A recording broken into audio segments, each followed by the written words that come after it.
Mesdames, Messieurs, bonjour. Très heureux de vous retrouver ici en direct de la Grande Halle de Cournon dans le cadre du sommet de l'élevage. Et j'ai le plaisir d'accueillir Valérie Pécresse. Bonjour Valérie. Bonjour. Vous êtes présidente de la région Île-de-France, mais si vous êtes là, c'est parce que vous êtes candidate à l'élection présidentielle. Et je suis très heureux de vous poser quelques questions. Alors c'est vrai que vous avez déclaré donc officiellement votre candidature le 22 juillet dernier, je crois. Et puis depuis, vous sillonnez...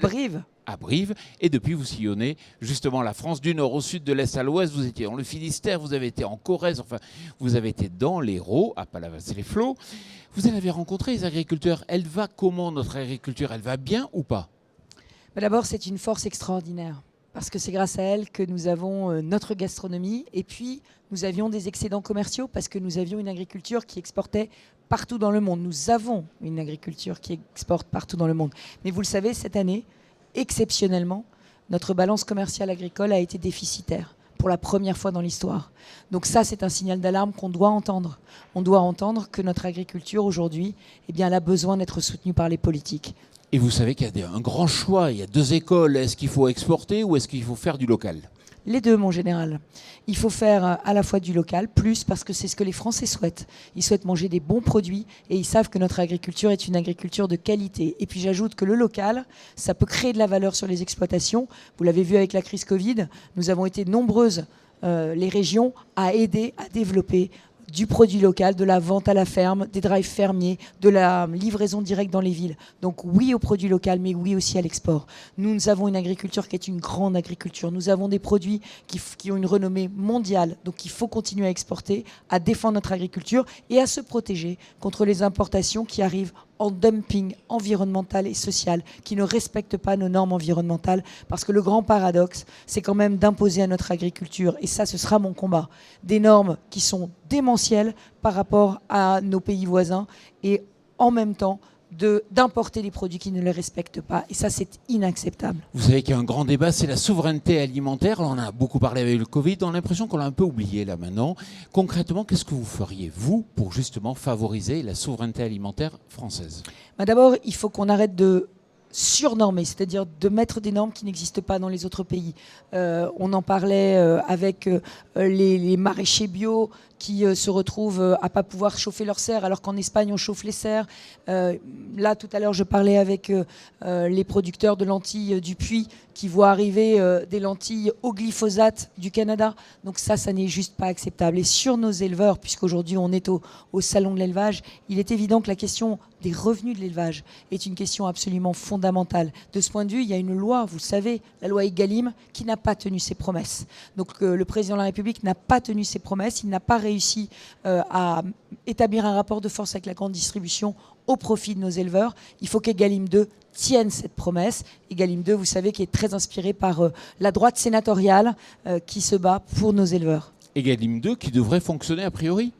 Egalim 2 qui doit fonctionner. Mais au-delà d'Egalim 2, je pense qu'il faut reconnaître à nos éleveurs un rôle dans la gestion de nos paysages, un rôle dans la gestion de nos territoires, un rôle, comme on dit, systémique, qui doit lui aussi être rémunéré. Et c'est une des pistes qu'évoque la proposition de loi du député de la Haute-Loire, Jean-Pierre Vigier. Quand on regarde un peu les problématiques que l'on a vues dans le cadre de ce salon, ici, il y avait par exemple un éleveur d'ovins qui disait aujourd'hui, on n'arrive plus à vendre notre laine. Pourquoi? Parce qu'on exportait tout sur la Chine, on avait tout focalisé sur la Chine. Le marché chinois s'est fermé. Résultat, aujourd'hui, dans les fermes, on a des stocks de laine. Est-ce qu'aussi il faut diversifier? Est-ce qu'il faut trouver des débouchés beaucoup plus nombreux, uniquement avec, plutôt que sur un monde qui est centré sur quelques pays comme l'Asie? Mais absolument, je suis totalement en colère de voir que sur la filière bois, sur la filière laine, sur toute cette filière des matériaux biosourcés, on envoie en Chine. C'est un scandale. On a des filières à reconstruire complètement. La filière laine en est une. Il y a 2 ans aujourd'hui de stock de production de laine qui n'ont pas été écoulés. Donc oui, il faut les développer. Et le paradoxe, je viens d'une région qui est à la fois une région très urbaine, mais aussi une région agricole, avec le brie, avec les céréales. Nous avons des besoins en matériaux biosourcés pour la construction qui sont colossaux.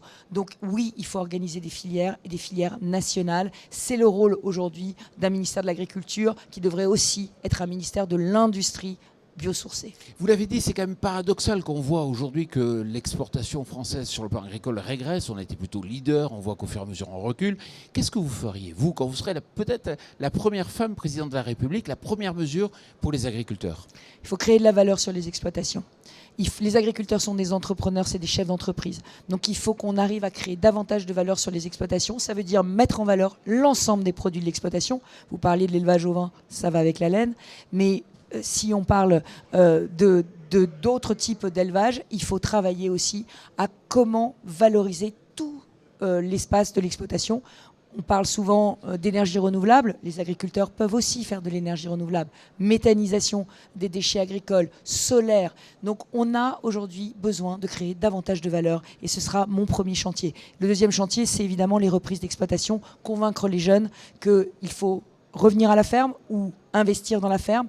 Et ça va aussi avec des projets de diversification. Les jeunes ont envie de porter des projets de diversification agricole. Vous le savez certainement, il y a un véritable problème, c'est le foncier. Le foncier qui est de plus en plus mité, et notamment par ces fameux ronds-points, les zones commerciales où demain, avec Internet, on n'est même pas sûr du tout de les rentabiliser, mais la grande surface plutôt en fait un titre d'actif dans ses comptes de résultats. Est-ce que vous pensez aujourd'hui qu'il faut avoir une politique très très stricte sur l'accès à la terre ? Je suis pour le zéro artificialisation nette, notamment dans les zones d'agriculture périurbaine. L'agriculture périurbaine, c'est une agriculture qui va mourir si on ne protège pas la terre. En revanche, je pense qu'il faut quand même qu'on puisse continuer à construire du logement, mais sans miter le territoire. Ça suppose d'avoir une stratégie de reconquête des friches. On a laissé trop de terres agricoles en friche. Et c'est sur ces friches que je veux travailler. Et vous le savez, dans un certain nombre de zones agricoles, les friches, aujourd'hui, propagent aussi les incendies. Moi, j'étais dans le sud. On a, par exemple, dans le Var typiquement, les vignes faisaient coupe-feu. L'élevage peut faire aussi coupe-feu. Donc, on a besoin de reconquérir ces friches agricoles. Et c'est là-dessus vraiment que je veux travailler. Reconquérir les friches industrielles pour construire du logement, reconquérir les friches agricoles pour produire davantage. Vous savez qu'il y a beaucoup de pression de la part des associations pour le respect donc, des animaux, le bien-être animal, etc. Quelle est votre position à vous là-dessus ? Je crois que dans le plan de relance, il est absolument indispensable de travailler à la modernisation de nos abattoirs, de façon à ce qu'on soit en pointe sur le bien-être animal. Parce que oui, il faudra abattre les bêtes. Ça fait partie de la chaîne de l'alimentation. Et ça, il ne faut pas mentir, il faut voir la réalité en face. Mais il faut que nos abattoirs, ils puissent se moderniser et qu'ils aient accès aux meilleures technologies du bien-être animal pour qu'on soit exemplaire, tout simplement. Et ça fait partie des investissements que je mettrai dans le plan de relance. Vous avez certainement vu aussi pas mal de débats autour du bio. On serait arrivé aujourd'hui à saturer un peu l'offre par rapport à la demande en bio. Vous avez beaucoup misé sur le bio, vous, dans la région. Est-ce que vous pensez qu'il faut aller encore plus loin ou pas ? Alors, quand je suis arrivée, vous le savez, les écologistes étaient au pouvoir dans la région Île-de-France, donc ils avaient mis des normes de bio dans les cantines, mais ces normes de bio étaient respectées avec du bio étranger. Donc, je suis arrivée, j'ai fait une enquête auprès des parents d'élèves, et je leur ai demandé, vous préférez du conventionnel local ou vous préférez du bio ? Et j'ai eu 80% pour le conventionnel local. La vérité, c'est que ce que veulent d'abord les Français, c'est manger local. Donc on a mis des normes, mais maintenant des normes qui permettent d'abord le manger local. Alors oui, j'ai développé le bio aussi, parce qu'on ne pouvait pas être la dernière région du bio, alors qu'il y a une vraie demande. Mais là où vous avez raison, c'est qu'aujourd'hui, on le voit avec le lait, aujourd'hui, les prix du bio doivent suivre. Parce que quand on baisse en rendement, il faut que les prix suivent. Et ça fait partie des enjeux d'Egalim 2. Il faut que la grande distribution accepte de payer le juste prix pour le lait bio. On parle beaucoup de Xavier Niel qui investit justement dans la culture cellulaire, donc de cellules animales. Est-ce que pour vous, il faut mettre un coup d'arrêt ? Est-ce que le monde agricole a les moyens de se défendre par rapport à ces géants de l'Internet qui misent aussi sur ce gros marché de l'alimentation ? Sur l'alimentation, il faut laisser les Français libres de leur alimentation.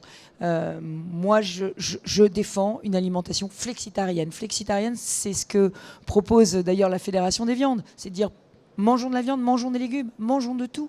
Et je crois que c'est ça, le régime équilibré. C'est ça aussi qui permet aux Français de vivre longtemps et en bonne santé. Valérie Pécresse, merci beaucoup. Merci à vous. Et puis merci à vous.